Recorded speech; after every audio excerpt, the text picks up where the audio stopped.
When I first started here in 1993, I didn't have a computer. Really? Oh no. I did everything by hand. I wrote everything out by hand because I had to have the pencil or pen in my hand and I had to put it on paper. That's how I had to do things because writing had a smell to it. It's the same argument, okay? It's crap, okay? Because I didn't think I could even create anything. I couldn't write typing. I had to write with the, because it was like the soul went into the arm and into the pen, and it was crap. The advent of technology is making itself ever more prevalent in the classroom. More and more students are using laptops, iPads, Kindles, and smartphones to do homework, take notes, and read texts. After the success of the required netbooks for several math classes, I interviewed a few professors from the humanities department to get their thoughts on how technology can benefit their students, the downsides of technology, and whether we need to push for more technology in the classroom or not. It's very positive for students who use technology. A number of students already have e-books and they use their own laptops or a Kindle or something to access that. I think there's being a push from an academic standpoint to for teachers, for professors, to integrate technology more into the classroom and use technology more. I'm not sure where it is in high school, but I know in the grade schools they're much more technologically savvy than we are. We're troglodytes. This is going to revolutionize the way we learn, I think. I think we're getting there. I think there's no avoiding that. I think that schools are finding that it's just too costly to keep updating the hardware and the software, and that most people, even in their own homes, find their computers pretty obsolete in 2 or 3 years, and they buy themselves a new laptop or they buy a new PC or whatever. Most people have gone to laptops exclusively. I think that's just going to be part of the expense of going to school. Well, it's where we're going, whether we like it or not, whether people are comfortable or not. It is where we're going. Apple has just wrapped up multi-year contracts with textbook sellers so that textbooks will be downloaded on iTunes, much like everything else. And students will be in the classroom with their textbooks. I can just about guarantee you that Apple is going to give reduced rates on textbooks to start out with anyway, just to attract the customers. So students are going to be in the classrooms with their textbooks, and I don't see why, in fact, instructors won't have the same thing in front of them. And it's simply going to be a fact, and there's going to be more and more of it as we go, and not less of it. It reminds me a little bit of, probably 12, 13 years ago, I couldn't assign writing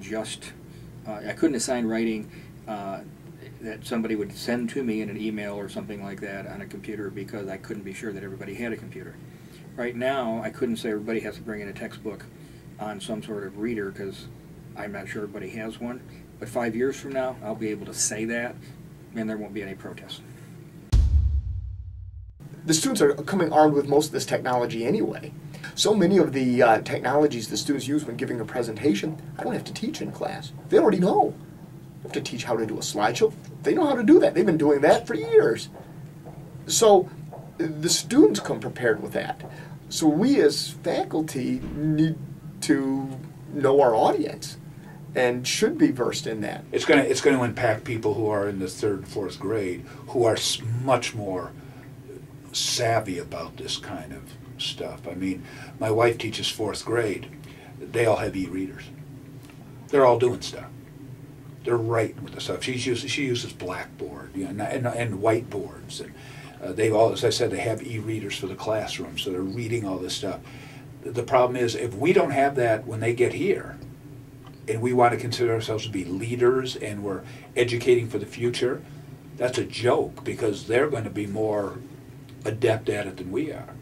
That's one of the problems that I see with technology, that if we don't stay ahead of the game, we are behind the game. And we're having kids that are coming from high school that are going to places who come from places who have better equipment than we have here. Shame on us. Shame. Shame on us. We have to be ahead of them, not behind them. Not even equal. Not even equal to them.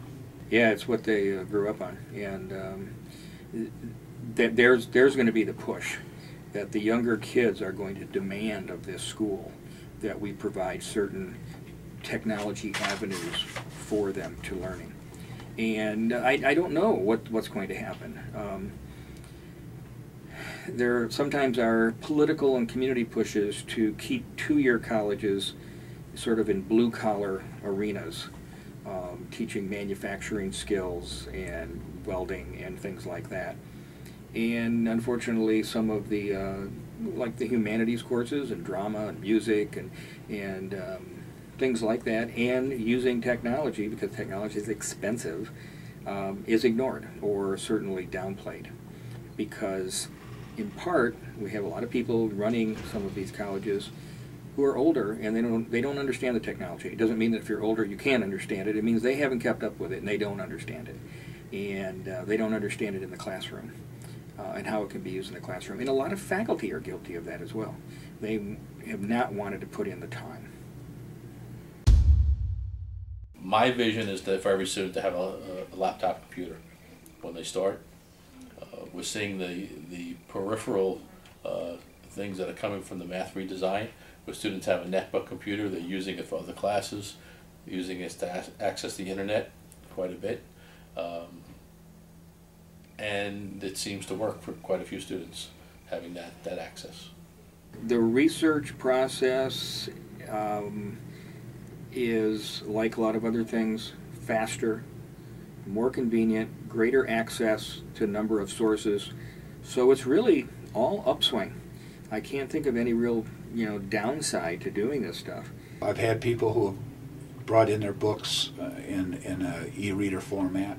Does it bother me? No, as long as they can follow me. I think one of the good things about the Kindle electronic books is going to be that when things go out of print, ordinarily it would take a really long time and a lot of demand to get another copy or another run of books, where now that they're going to all be digitalized, you're still at least going to be able to look at an electronic version. I think for research, I think for people that have out of print children's books that they want to see that have been digitalized, they'll be able to at least see some version of it. My vision is for every student to have some form of technology, to have more access to what's available. The neat thing about the math redesign in particular is that they're not really doing math on computers. They're accessing it through the computer. They're still writing things out by hand.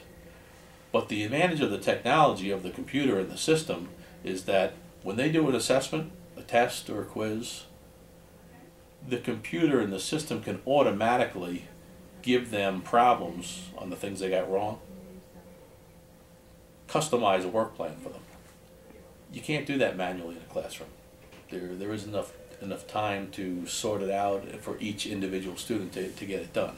But it can be done very effectively with technology. It's interesting because film is a collaborative effort. So when we start talking about it, in the visual media courses, we're looking at production techniques and the folks who have sent that message. So it's great because when the students have that technology in the classroom, they could instantly search for it. And we could have, I think, a more intensive discussion going. I think that a lot of the advantages of computer technology for writing have already been built in. I don't know that I see a lot of new things going forward.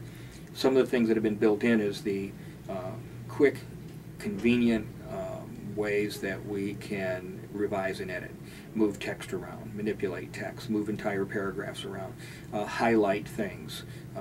Microsoft does make insert comment, and I guess I have to say something good about them.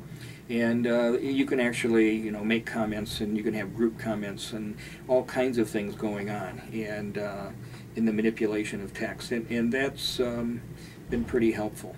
Cheaper and it's more portable. Does it have the words in it I want it to have? As long as it does, I don't care. It doesn't matter to me. For example, I can be reading a novel. I'm reading it on my iPhone and my iPad. Some of the things that I can do is if I get to, let's say, a literary allusion that I'm a little unsure of or I'm not familiar with, I can immediately click out of that novel over to Google what I'm looking for, pop up that literary allusion, read about it, and go right back to my novel, probably in a matter of a minute or two. Now, Before this technology, I would have had to stop. I would have to go find a book off a shelf, if I had one, that might give me insight into that literary illusion. I might not even find it, or I might not want to spend that much time doing it, and I'll just skip right by it. This is a real problem when students read literature, is they don't get the literary illusions. They don't have the background in reading Greek mythology, for example, or the Bible, or a lot of other works that are often alluded to by writers. And they don't want to look them up because it was difficult. Now, on an iPad, I can tap, tap, tap and be there in a matter of seconds. That is cool. The bad side, besides actually using anything made by Microsoft, that's a joke. I don't know. Is there a downside to the technology? There's a lot of logistic issues that have to be met. You know, we're still a small college. We don't have the type of technical support personnel that would be required. If we tried to do it the same way that major universities do. Four-year schools either were handing out laptops as part of the student fee. Obviously, the student fee was several hundred, if not $1,000 or more. They're now going to iPads. I see it all the time in articles. The problem with two-year schools is that we have such a variety of students. We generally have more either blue-collar family students, meaning families basically that are very middle class or even below that, and literally poor people who are here on Pell Grants and other things trying to raise themselves up out of poverty. And they don't have the money for these things. You can't just plunk a $1,000 student fee on a community college tuition that might be only $1,000 in the first place. You'd be doubling their costs, and Pell Grants and things are not going to pay for that. So it's problematic in a two-year school. The problem with the Kindle, of course, they don't have page. They got percentage. And maybe they've come up to more modern, but I can't say, let's everybody look at page 58. They have to go, how many percent is it? That's miserable. They're going to have to fix that. I don't know. I probably for the humanities, it'd be nice for some sites and things like that, but I kind of like putting them up on a big screen and us looking at them all together as opposed to individual. The downside of the digital world, however, in access to information is so much of it is junk information. So much of it is politically charged information. So much of it is, I don't want to say just out and out lies, but there's an agenda behind it. I think it's going to be kind of like VHS tapes were, and VCRs. Everybody said, oh, nobody will ever go to the movies anymore. Well, most people do both. They watch some movies at home, but they still like to go to the theater, and I think people will still like books. Well, I do read some e-books. I still buy books on real paper with hardcovers and jackets and all that. I don't know. It's a good question. I think it may be like the vinyl record world. There will be people who won't ever give them up. Rare books will become even rarer and more valuable. And there'll always be a market for them, but I think their market's going to diminish. I just can't see the paper books being the primary market because of the cost. Students who have access to technology and know how to use it have a definite advantage over the students that do not have access to it. I think it's here to stay. I think we're just going to either have to figure out a way to embrace it.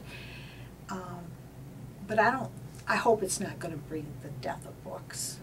I don't think it is going to be the death of books. It's probably just going to be another way to access print, ideas, words. Technology always wins. They will laugh when they view this in the archives when we're both famous, and they go, "Oh, this is a Travis Trombley, an early Travis Trombley," and they'll just go, "Oh my God, I can't even believe they're having this conversation." Speed, convenience, access—that's what's built into this new world, digital world that we have.